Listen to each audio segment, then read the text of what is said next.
The family is requesting photos of Scott, Rotary photos of Scott for the service. So if you have any of those and you can pass them along, please do so and get those over to Gigi. So if you need Gigi's information, please get it through Patty. But please, if you can, submit any photos. Apologies.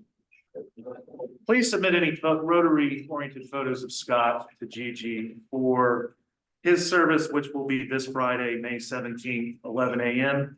at St. John the Baptist Catholic Church, Mayfield. Mike Crumpler has a pop-up. It's 10. It's 10. Okay, apologies. 10 a.m. with the reception follow. It says 11 on my sheet. Sorry. I just double checked. Thank you, President Dane. Our Rotary Club has been instrumental in serving the young people of our community. And one of the ways that we did it, not only with the student awards class 2 weeks ago, where we gave a scholarship to every young student. God bless our club for that. That was really important. First time we've done that.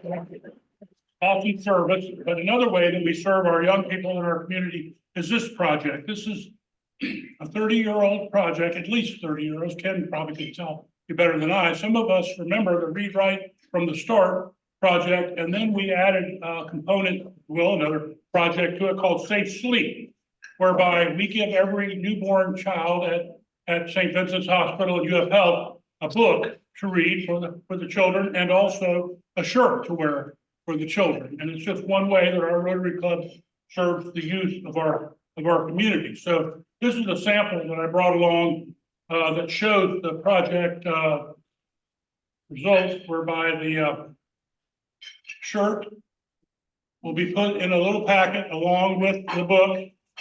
And we'll be asking Dr. Thornton, who has in the past been gracious enough to take the book and the shirt over to the newborn infants at St. Vincent's and UF Health to give to the mothers of the newborn infants. So again, we're asking for your help and support for this project in the weeks to come. We're going to set a date, Saturday morning in January, in June, to meet.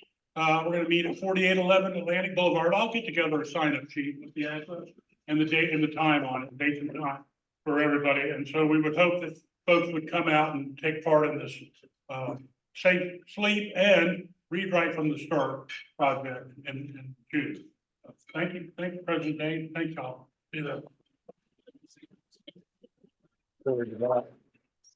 Thank you very much, Mike. If you're a newer Rotarian and you've never been a part of Read Write from the Start, I can say from experience, it's a wonderful project. Getting all this together, yet another great project that goes to serve the youth of West Jacksonville. Ed Lombard has a pop-up. Can I do it here? Sure. So Ed Perez came in a couple months ago, 3 grains of rice. Unfortunately, with inflation, high food prices, starting in June, I'm gonna collect non-perishables from the group, cans of food, different things, because a lot of the young families and the mothers aren't doing well. So I think it'd be a great project. I'd forgotten about it. You reached out to me, said they're in dire straits. So I'd appreciate starting in June if you guys can bring your cans, anything else to us, and I'll give them that all before the 4th of July. Thank you. Ed, is it only canned goods or is the donations? Basically non-perishable. They do take donations as well, gift cards from Publix, Winn-Dixie, but food is preferred. Thank you. Thank you, Ed. Jimmy Kelly has this week's Family of Rotary report. Patty, if you're Patty, stay right where you are. Birthday is coming up. Tomorrow. It's Carter Rosenblum. You'll be 29, is that correct? I thought so, okay. Just want to be sure. Past President Doug Milne is May the 17th. Theory of Marine, May the 20th. Alfred Aviles is May the 20th. President Tim is May the 26th. Meredith Smith is May the 29th. William Nolde is June the 1st. Past district governor and past president Sean Corrigan Ashmuth is June the 6th. And Father Mark Eldridge is June the 7th. Let's give them a big hand.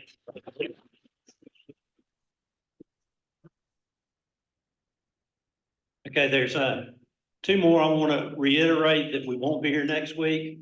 We're going to Riverside Liquors, correct? 10 o'clock. Okay. I was looking at the weekly bulletin, and they had a picture of Patty and District Governor John Tabor at the district conference, and he was giving her special recognition for all the hard work she does for the district as well as for us and others. But at any rate, you know, she went around, told everybody they gave her like $100 gift certificate for her Applebee's or something like that. But anyway, I want to tell her what the real trip was. She's going to have 2 first-class airfares to Rio de Janeiro. She's going to be staying on the top floor at the Omni on the ocean with the white sand. Tapas is optional, I'm on my ass. And $5,000 spending money, so don't listen to that $100 stuff. Anyway, that is my report.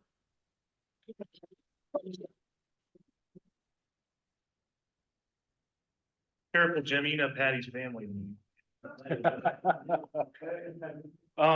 I'd like to call it Lee Davis. Let's try to give away some money. So this is the same ticket and card draw that we've been doing for a while. Lee promises me there's only 28 cards in the deck. That's right. We're up to $3,370. 3,370.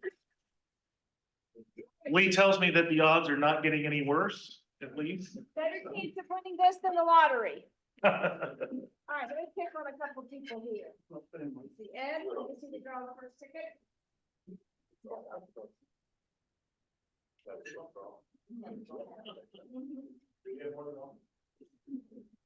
got my glasses, and I gotta throw my glasses. Thank you. All right, last 4 digits, 5567. 5567. Well. Hey, Dr. Thornton. Now, we have a special surprise today, so don't throw away your tickets.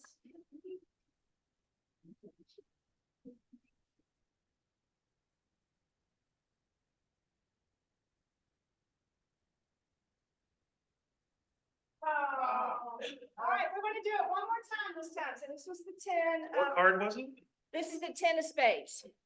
All right, so the queen's still in here. All right, we're gonna have one more king. That's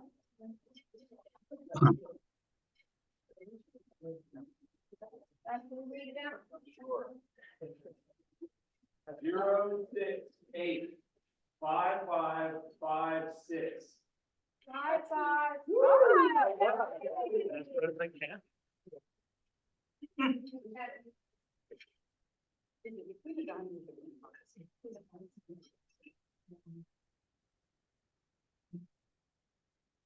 Oh. Jack of spades. Jack of spades. All right. We continue on.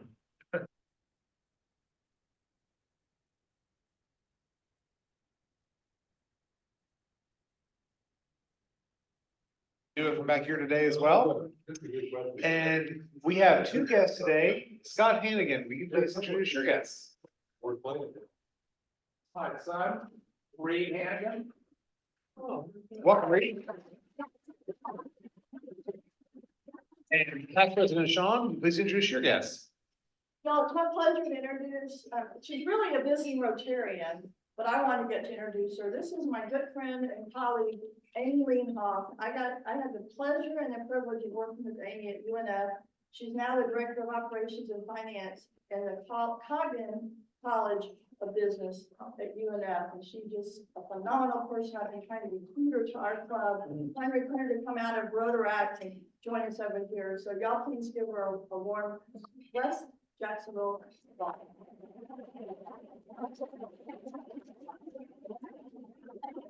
Welcome, Amy. As a UNF MBA myself, With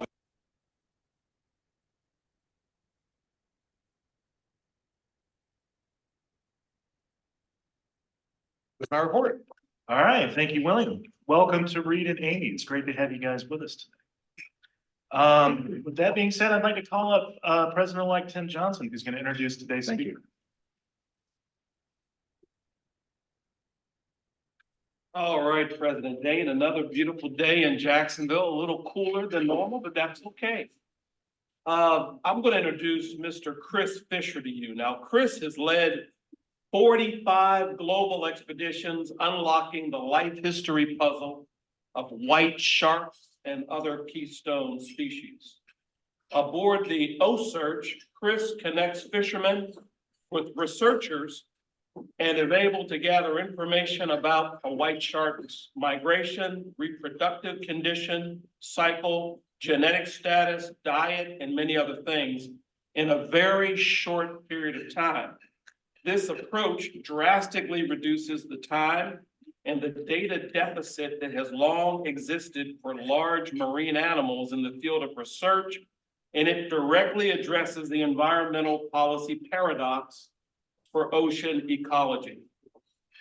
Now, since founding Ocearch in 2007, Fischer's team has engaged with more than 190 researchers from global institutions and safely tagged more than 400 animals. He's a graduate of Indiana U. Fischer began his career as host of the 4-time Emmy-winning show Offshore Adventures. Fischer has also hosted episodes on National Geographic's channel and the History Channel, chronicling the research on the white shark. Ocearch has been featured in more than 10,000 outlets, including the New York Times, CNN, CBS Morning News, the Wall Street Journal, USA Today, 60 Minutes, and many other major media organizations worldwide. Join me in a welcome, make him feel welcome, Mr. Chris Fischer. Thank you all very much for having me. It's great to be here with Jacksonville becoming the new home of Ocearch at Jacksonville University. And we'll talk a little bit about that. We're building a new world headquarters down as part of the Mayport redevelopment project. So we're real excited about that. So I'm just going to share my screen here and give you all an update on what's going on in the white sharks off your all's beaches. And let's see if we can't make this work real easy. All right. So I think one of the things to start off and talk a little bit about is, can you guys hear me and see me okay and see the presentation? You're doing good. Okay. I think one of the things we really want to start out is help you all understand kind of my background. I grew up in a super entrepreneurial family. Father was a serial entrepreneur. I studied international business at Indiana University, the National University of Singapore, but grew up running around in Kentucky chasing fish and frogs around the woods, which was my real passion. My mom, on the weekends, we did a lot of serving, Meals on Wheels and things like that. And she really instilled and helped us understand, I think, the joy of serving. So in the end, when you really look at Ocearch, I really think it's just a manifestation of my parents around my area of passion. But the point about this is we entered the space as an entrepreneur who wanted to help affect change for our grandchildren. And that's why Ocearch is so much different than the typical nonprofit. It's much more entrepreneurial when it comes to a sense of urgency and a determination and an expectation to win. Like I said, I grew up on the water chasing fish and frogs around the woods. It was really what I did. It was where I felt peace and calm. And I really feel grateful that I've been able to make that part of my life journey. As mentioned in the bio, I started this show back in the late 90s called Offshore Adventures, which was on ESPN Outdoors before the internet, back when you had to watch fishing and hunting on Saturday mornings on ESPN. And that show was called Offshore Adventures on a boat called the Go Fish. While I was making that show, we made 188 of those for about 10 years. While I was making that show, I started to engage with scientists who were studying the things we caught. And I started to see that the scientists had no boats, no money, and couldn't catch what they studied. But we needed their peer-reviewed papers to affect policy. And then on the other hand, you had all these really gifted watermen who knew what was going on in the ocean, and they had the boats and they knew how to capture animals, but they couldn't write the peer-reviewed papers.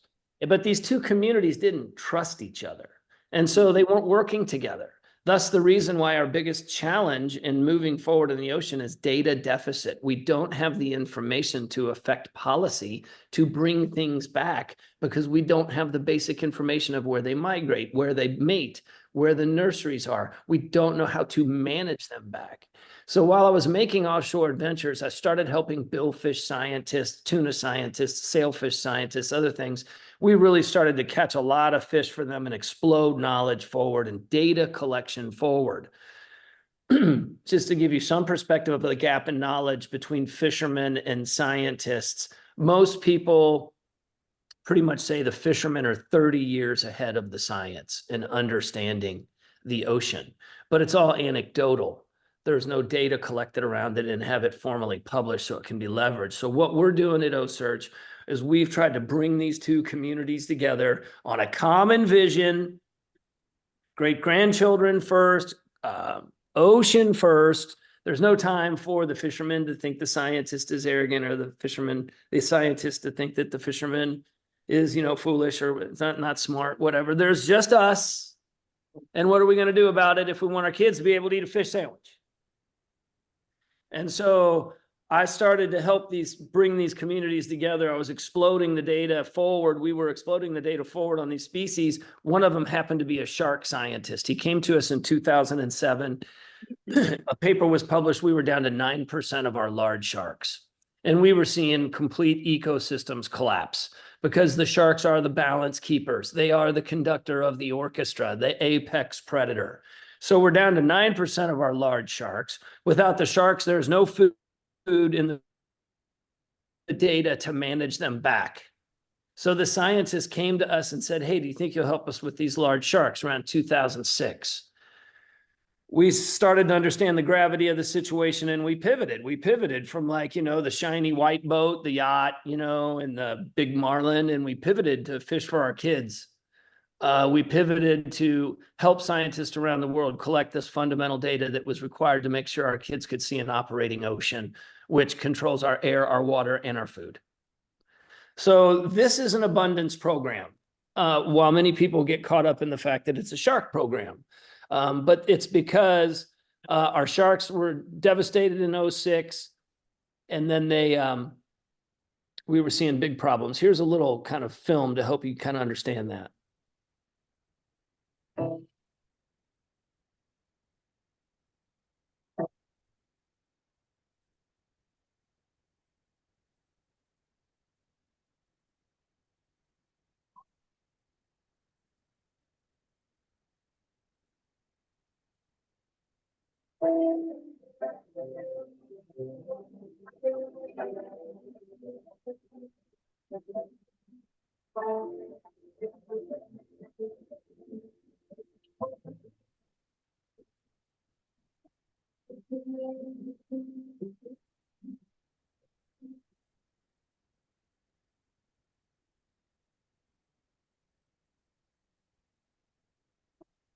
See here, now I got to figure out how to get back to where we were. So I think a lot of times for people that it really kind of catches them off guard when they don't understand that the more sharks we have, the more fish we have. So to kind of help that make sense for you all, where you all live, in particular offshore in the pelagic areas, if we don't have robust populations of sharks, every night when the squid migrate to the surface of the ocean, which they do every night, if the sharks keep them down, because they put a lot of pressure on the squid, they eat squid. If the sharks aren't there, when those squid come up, they eat all of the baby fish. They eat all the fry. They eat all the baby tuna, baby wahoo, baby mahi, baby cobia, baby billfish. There's no place to hide out there. So if the shark's presence isn't there to modify the behavior of the squid, there's no fish to grow up for us.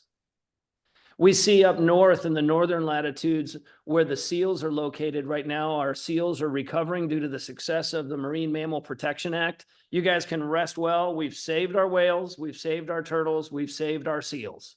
Everything is trending back, and there are more fish off our coast now than we've seen since the 1950s. So we are in the great rewilding of the Atlantic, and we are in the period of greatest abundance that we've seen of anyone alive today off both our east and west coast. We are the model for the world. We know when those white sharks, if they're not present when they go up north where these seals are, because of the success of the Marine Mammal Protection Act, if the sharks aren't present, all those seals eat 4 times more per day because there's no threat. Just the mere presence of a shark swimming up and down the beach up north prevents those seals from wiping out all the striper, all the menhaden, all the cod, all the lobster, so that can grow up for us to be able to manage and consume sustainably. So the reason why we kind of draw this food chain sideways like this, and the one thing I want you to try to take away from this is it's not that traditional food chain that we were taught was like a triangle when we were in school with the apex predator and then the second layer and the second layer. It's not about eating. It's not about how much they eat. It's about there being enough of them so that their mere presence affects the behavior of the whole system, because their presence is what tunes the system into maximum abundance. Because think about it, when a white shark swims up the beach, every seal's out of the water. One white shark can push 2,000 seals out of the water, just swimming up and down the beach. When a shark swims by a reef, all the little fish have to go hide.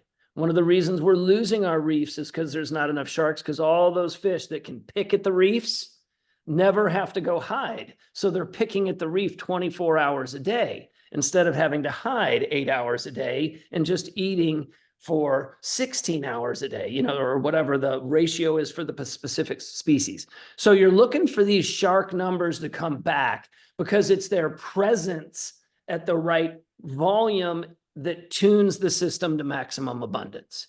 It's impossible to have too many sharks, because the more sharks you have, the thicker, bigger, and more robust the system is below them. That's important to understand. I'm not a shark guy.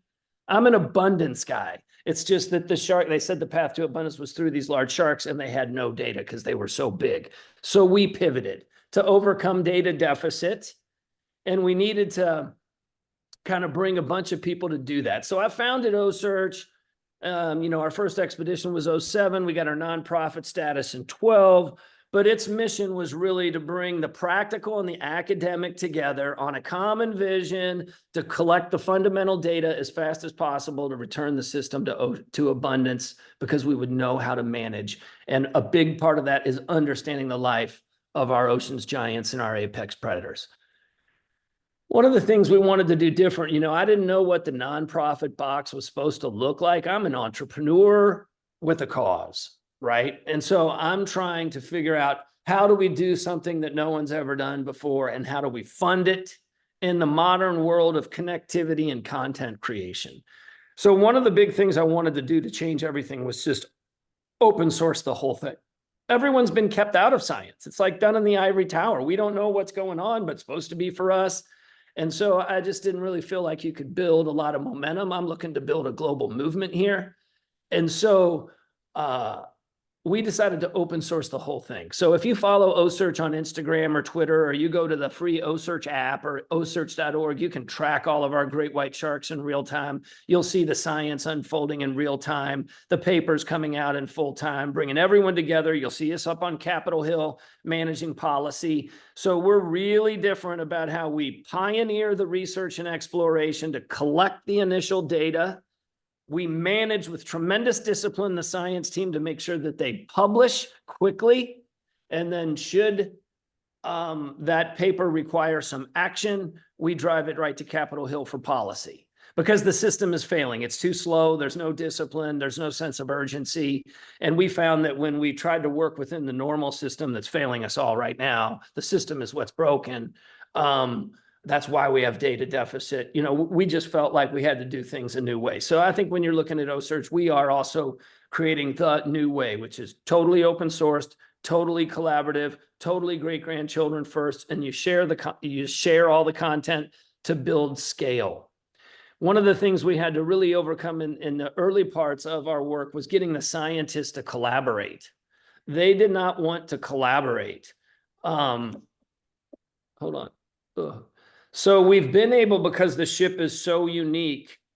Are you seeing all my menu and everything there, or just a full screen of the video?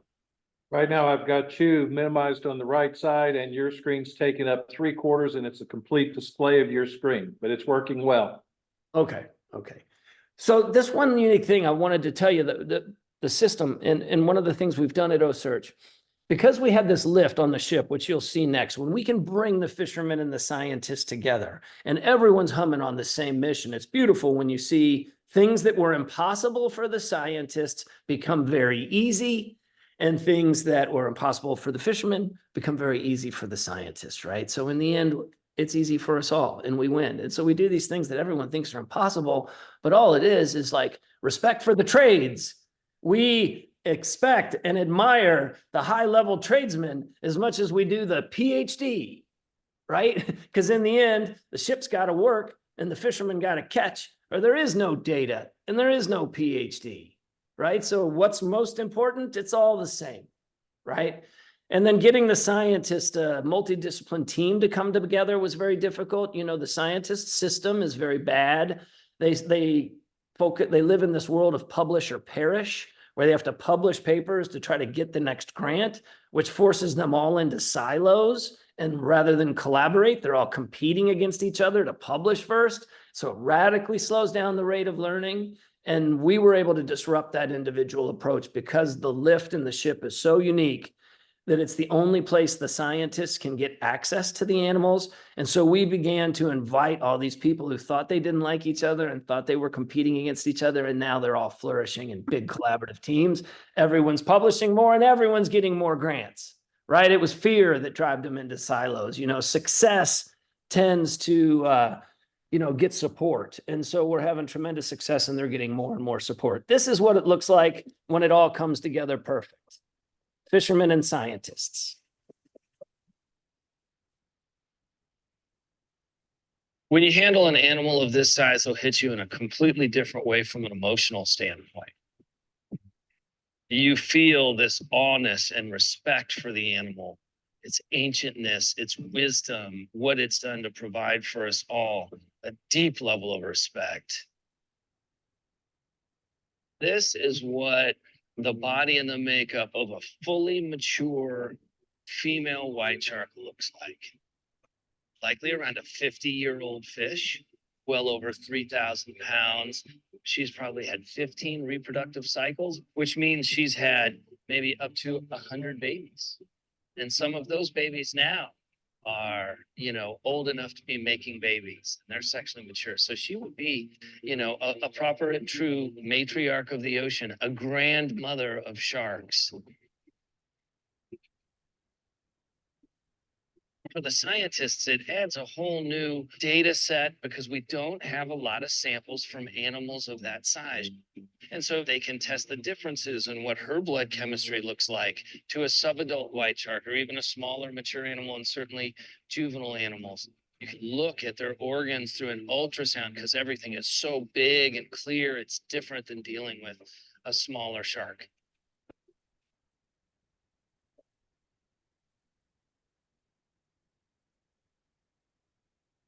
You can see all these scars and blotches and colorations that are on her body. And that's really the story of her life, the story of what she's had to go through.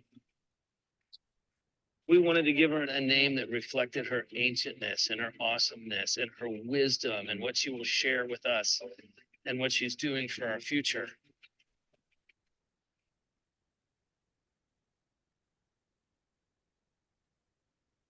Nagumi, her name means grandmother from the local Mi'kmaq language here and the indigenous people of Nova Scotia. every single one of those big ones like that. It moves you and you're changed every time you're changed.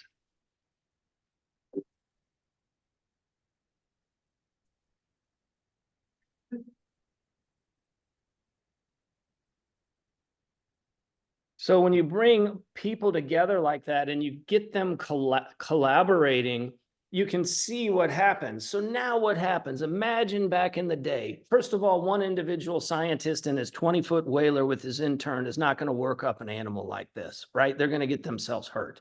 So the science doesn't even exist if you don't bring practical capacity and practical skill sets in. You see the fishermen are bringing in the shark, the scientists are coming out.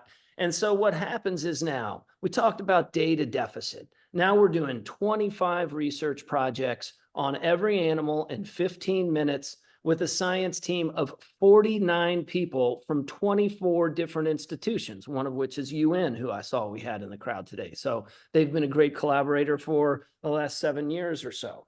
So really, it's just about like what my mom and dad said at the dinner table. It's like anything's possible if you don't care who gets the credit. Right? Let's just bring people together and build a system that's efficient and get it done. Let's approach it like a business, not a nonprofit, which is a whole nother universe. So that's what's going on at Ocearch. That's why we're making things that seem impossible very easy. So what's the big play, you might ask? The big play is this. There are 9 white shark populations around the world. We did not have the data to manage the white shark populations in any of those regions until the work we just completed off our East Coast. We can manage our white sharks now off our East Coast. We are in control of our own destiny, and we can deliver an ocean full of fish to our children. It is the first of the 9 puzzles we have that data set. So now Ocearch will begin on solving these other 8 remaining puzzles, 4 of which we've already worked in and have partially completed. So the play is solve the global white shark puzzle, solve the individual 9 different population puzzles of the life history of the animal, manage the white sharks back. You bring the entire ocean back because they are the lion, the wolf, the apex predator, the balance keeper. That's what's going on at Ocearch. Now, off our East Coast, just wrapping up our work here, this is the only population in the world we can tell you this story. These animals are born in the New York, New Jersey bight, where you see this pink here. They're born there in the early summer. They stay there till it cools off in the fall, and they move down off the lower outer banks in the first year of their life. They begin to expand that range as they age, and by the time they're 4 years old, we're tracking them all the way from Newfoundland down into the Gulf of Mexico, as far west as the Yucatan Peninsula. So that's like their full range we identified, which we didn't even know, right? Once these animals are in their mid to late 20s and the females become sexually mature, we start to see the males and the females gathering off this area between Jacksonville and kind of Cape Hatteras. And we believe the animals are mating off your beaches when they opportunistically bump into one another on dead whales, or, you know, they're going from all these artificial reefs to reefs and things like that. So we believe that the mating is occurring down here off your beaches. It's the primary overwintering habitat, and we believe come March or so, they're mating. Now, if the female successfully mates, now remember, she can't mate till she's like 25 years old. She's got to live 25 years just to replace herself. And then we see them bolt offshore, these big females. We believe they're moving offshore they live with the mesopelagic zone. They go up and down, and then they gestate their babies. They want to stay away from males. Mating is violent. After about 14 or 15 months, they shoot back into the New York, New Jersey bight, drop off their pups, and the whole thing starts over again. So that's what they call the life history of our white sharks in the Western North Atlantic. That is the only one of 9 populations we can tell that story, which gives us the data we need to manage the animals. We have 92 peer-reviewed papers published now around this subject. What's been the impact of Ocearch? 45 expeditions around the world. We've brought the public in real time by giving these sharks a platform to engage with people on social channels, plus everyone can follow them in real time. Basically, the whole project is open sourced, And it's becoming one of the biggest projects in the world in the ocean space that people are following. Because so many kids were following, we developed a K through 12 educational curriculum that's integrated into the real-time tracking. This has made it a lot easier for teachers to make the STEM classes more interesting. The kids are learning math and science, and they're looking at sharks. For you guys, this is super exciting. The institutionalization of Ocearch. Our global headquarters will break ground this November down in Mayport. This is Ocearch at Jacksonville University. You know, I benchmarked Cousteau when I started this journey. He was my hero. He led 22 expeditions. He poured the world's oceans into billions of people's lives. Ocearch is doing that now. The one big learning from Cousteau was that he did not have a plan for after him. So one of my primary goals was to set up Ocearch to make sure it could transcend any individual's lifespan. That's what's happening in Mayport right now. This is Ocearch at Jacksonville University, with the first 3 phases already funded. And phase 4, we're going to find out here shortly. And we're super excited about that. Ocearch has never had a home. We've been nomadic, moving around the world, and our home is going to be with you guys. Yeah. So I think, you know, really, in the end, the biggest thing I've learned on this journey is it's just like, you know, there is no you and me in this journey. There's just us. And what are we going to do about it? It's going to take us all, some big moves, some small moves. It's not going to be one person come in and do this. So we got to build an open, inclusive environment and just get everybody on the same page. You know, anything's possible if you don't care who gets the credit, right? And losing is not an option. We are talking about what we are delivering to our children. Enough with the doom and gloom. It doesn't matter. There's no time for that. Right? We must win. And the sad thing about it is we're winning in a lot of places, but they don't want people to know that. And one of those is right off your beaches. It's one of the biggest success stories in the world. And it's the model we'll be sharing with Europe to try to get them to help recover the Med and the Western European Atlantic coast. Thank you all so much for having me.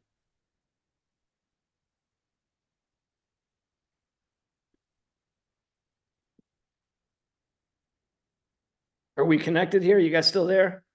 We're still here. We're going to see if we can get some questions. Can you close out your screen? There you go.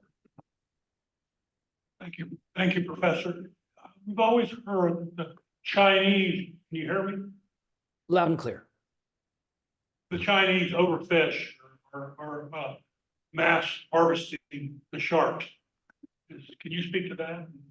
Yeah, it's the Chinese aren't alone, you know, the Portuguese, the Spanish, you know, the Chinese, the Vietnamese, you know, there's a quite big international fleet right now. The international longlining fleet is off West Africa, kind of wiping out one of the last virgin populations of big tuna in the world.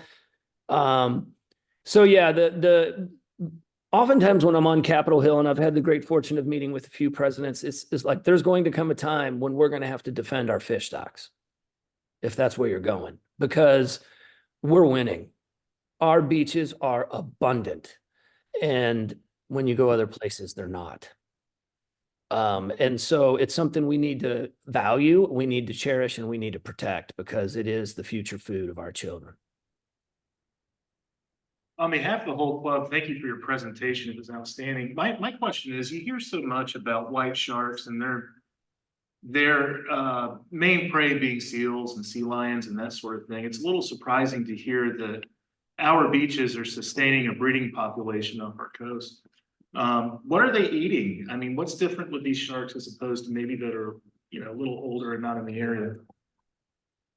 Well, there's none that are older and not in the area. They're all there. They eat whatever they want, right? They're like a lion, right? So they'll eat tuna. They'll be full of crab sometimes if there's like a big crab kind of event. What we see is they move from event to event to event, and they're on the same calendar. They know exactly where they are, internal GPS, and they know exactly what the date is. Very close to the tide, their lives very tightly close to the moon. And so we see these animals on the same drum run down the beach in the Carolinas every year, on the same Menhaden run. When the red drum are piled up at the end of your rivers, those are less 50-pound gumdrops for a white shark, right? When you get a big cold snap and it pushes the porps out of your interior waters, they're outside the rivers whacking the porps when they get pushed out by the cold weather, right? You get the occasional dead whale, they're on that.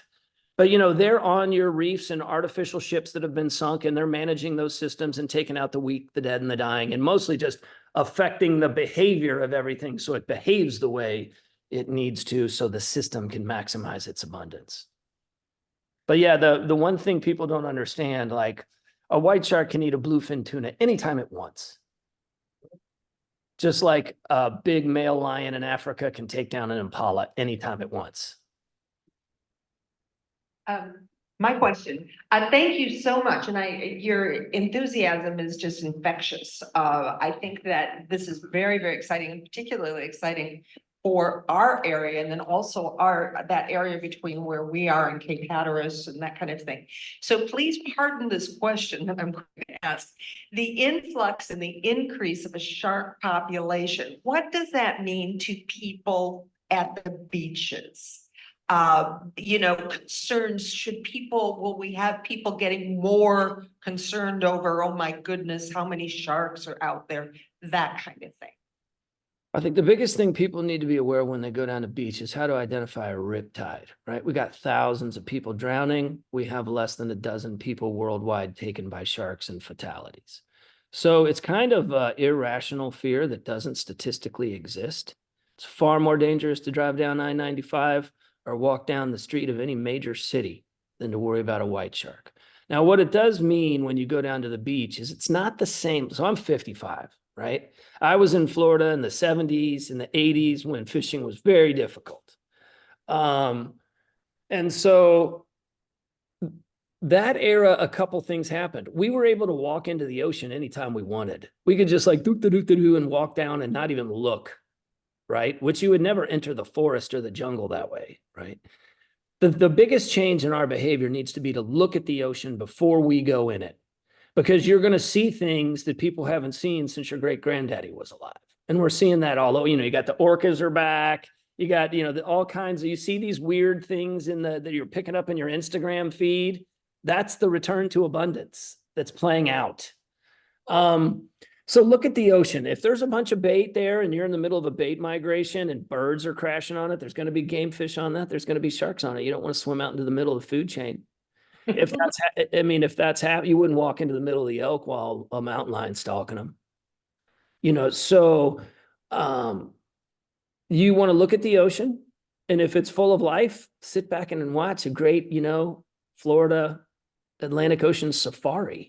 You're watching things that people haven't seen in decades. Most of it is always sliding down the beach one way or another. So just watch it as it slides down to the beach. It gets a little quieter. That's when you take a dip, right? Be smart. That's about all you can do to take what is almost statistically completely unlikely and make it slightly less completely unlikely. It's the law of diminishing returns, right? When your chances are 1 in 20 million, to make it 1 in 21 million costs like $10 billion. You got to fence off the whole. There's no gains to be made. The odds of an interaction are so low already. So I would wear your seatbelt and be careful on the highway. So in the presentation that you were given, which was excellent from the technical side, thank you for being prepared for it. You had the remark that 275,000 every day are being taken out of the water. Yeah, we're in the peak of shark finning, which I think is related to the question that was earlier. Yeah, we're losing 250,000 sharks a day, 100 million a year, primarily for finning, which is when they chop the fins and dump the carcasses because they don't want to fill their boats up, right? With the meat is worth, a quarter of what the fins are worth. So that will really, in the 90s, when China erupted and they got a lot more middle class and a lot more wealth, the consumption from China outstripped the ocean's capacity to make sharks, and our shark populations worldwide tanked. And that was when that paper published in 2007. That's when we pivoted from, yachts and gourmet meals to ships and sharks. Thank you. Any other questions?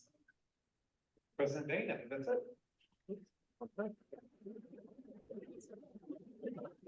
Come on down to Mayport and visit us sometime. We're going to have a world-class 4-building, world-class visitor center, student education center, lab people can use.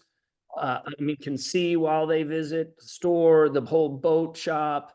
And it's going to be really an amazing, amazing development down there in Mayport, which is going to set up Ocearch to have this incredible local operation where we'll be working in this region of the world on an ongoing basis. And then the ship that's out there moving around the world to solve the remaining 8 puzzles so we can deliver that fish sandwich to our grandkids.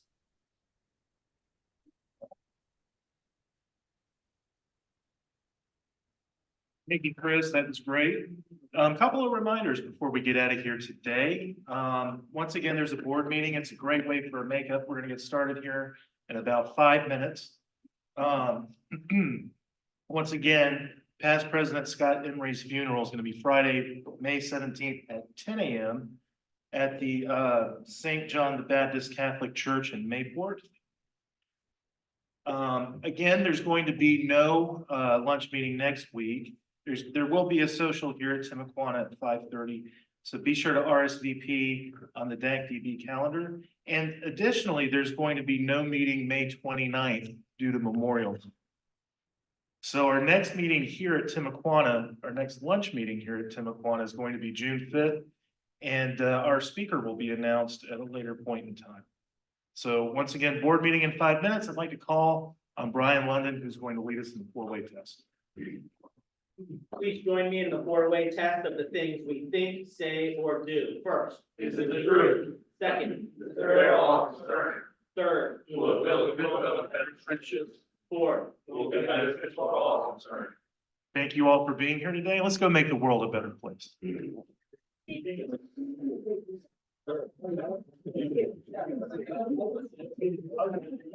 do you want to get together, Dave? I think, are we next door? Hey, sir, how you doing today? I'm doing well.